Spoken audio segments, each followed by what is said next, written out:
हरे कृष्णा। जय श्री हरि विष्णु। इस पावन मास में हम सुन रहे हैं पौष मास की कथा श्रृंखला। इसके पहले की सभी कथा श्रृंखला को सुनने के लिए आप सभी का आभार। प्रभु श्री कृष्ण की लीलाओं का पौराणिक कथा कहानियों में वर्णन मिलता है। श्री कृष्ण गोपियों की मटकी फोड़ा करते थे और माखन चुराया करते थे, और गोपियां श्री कृष्ण की उलाहना लेकर यशोदा मैया के पास जाया करती थी। ऐसा बहुत बार हुआ है। एक बार की बात है कि यशोदा मैया प्रभु श्री कृष्ण की उलाहना से तंग आ गईं और छड़ी लेकर श्री कृष्ण की ओर दौड़ी। जब प्रभु ने अपनी मैया को क्रोध में देखा तो वह अपना बचाव करने के लिए भागने लगे। भागते भागते श्री कृष्ण एक कुम्हार के पास जा पहुँचे। कुम्हार तो अपने मिट्टी के घड़े बनाने में व्यस्त था, लेकिन जैसे ही कुम्हार ने श्री कृष्ण को देखा तो वह बहुत प्रसन्न हुआ। कुम्हार जानता था कि श्री कृष्ण साक्षात परमेश्वर हैं। तब प्रभु ने कुम्हार से कहा कि कुम्हार जी, आज मेरी मैया मुझ पर बहुत क्रोधित हैं। मैया छड़ी लेकर मेरे पीछे आ रही हैं। मैया मुझे आज मारेंगी। भैया मुझे कहीं छुपा लीजिए। तब कुम्हार ने श्री कृष्ण को एक बड़े से मटके के नीचे छुपा दिया। कुछ ही क्षणों बाद यशोदा मैया भी वहां पहुंच गईं। कुम्हार से पूछा तो कहा, क्या तुमने कृष्ण को देखा है? क्यों रे कुम्हार, तूने कृष्ण को कहाँ छुपाया है? कुम्हार ने कहा, नहीं मैया, मैंने कन्हैया को नहीं देखा और ना ही उसे छुपाया है। श्री कृष्ण यह बातें बड़े से घड़े के नीचे छुप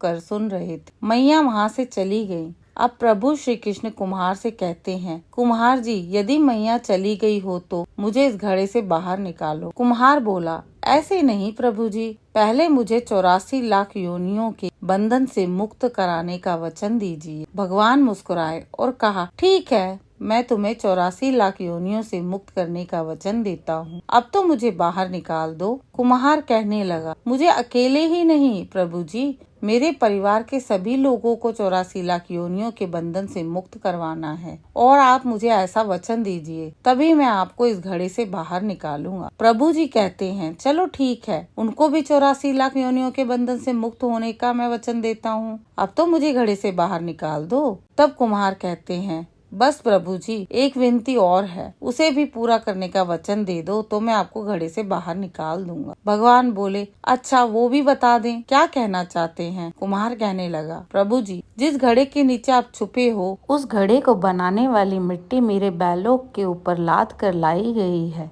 इसलिए आप मेरे बैलों को भी 84 लाख योनियों से मुक्त होने का वचन दो। प्रभु ने उनसे प्रसन्न होकर उनके बैलों को भी 84 लाख योनियों से मुक्त होने का वचन दे दिया। प्रभु बोले, अब तो तुम्हारी सभी इच्छा पूरी हो गई है, अब तो मुझे घड़े से बाहर निकाल दो। तब कुम्हार कहते हैं, अभी नहीं भगवान, बस एक अंतिम इच्छा और बाकी है, उसे भी पूरा कर दीजिए, और वह यह है कि जो भी प्राणी हम दोनों के बीच के ऐसे संवाद को सुनेगा, उसे भी आप 84 लाख योनियों के बंधन से मुक्त करोगे। बस यह वचन दे दो तो मैं आपको इस घड़े से बाहर निकाल दूंगा। कुम्हार की प्रेम भरी बातों को सुनकर प्रभु श्री कृष्ण बहुत खुश हुए और कुम्हार की इस इच्छा को भी पूरा करने का वचन दे दिया। फिर कुम्हार ने बाल श्री कृष्ण को घड़े से बाहर निकाला, उनके चरणों में साष्टांग प्रणाम किया, प्रभु जी के चरण धोए और चरणामृत लिया। अपनी पूरी झोपड़ी में चरणामृत का छिड़काव किया और प्रभु जी के गले लगकर इतना रोए कि प्रभु जी में ही विलीन हो गए। बाल श्री कृष्ण 7 कोस लंबे चौड़े गोवर्धन पर्वत को अपनी एक उंगली से उठा सकते हैं, मगर एक घड़ा नहीं उठा सके, क्योंकि वह प्रेम में रीझे हुए थे। अपने भक्त के प्रेम में इतना रीझे हुए थे कि उनको सुनना पसंद कर रहे थे। इसलिए कहते हैं, आप जितने भी यज्ञ करें, अनुष्ठान कर ले, दान पुण्य कर ले, बट जो भक्ति है वह श्री कृष्ण को लुभावनी लगनी चाहिए, उनको प्यारी लगनी चाहिए, तभी उनकी मनोकामना पूर्ण होगी, तभी श्री कृष्ण उनको दर्शन देंगे, तभी प्रभु जी उनके निकट आएंगे। लेकिन जब तक मन में प्राणी मात्र के लिए प्रेम नहीं होगा, प्रभु श्री कृष्ण मिल नहीं पाएंगे। अगर आपको मेरे द्वारा सुनाई गई कथा पसंद आई हो तो मेरे चैनल को लाइक और सब्सक्राइब करना ना भूलें।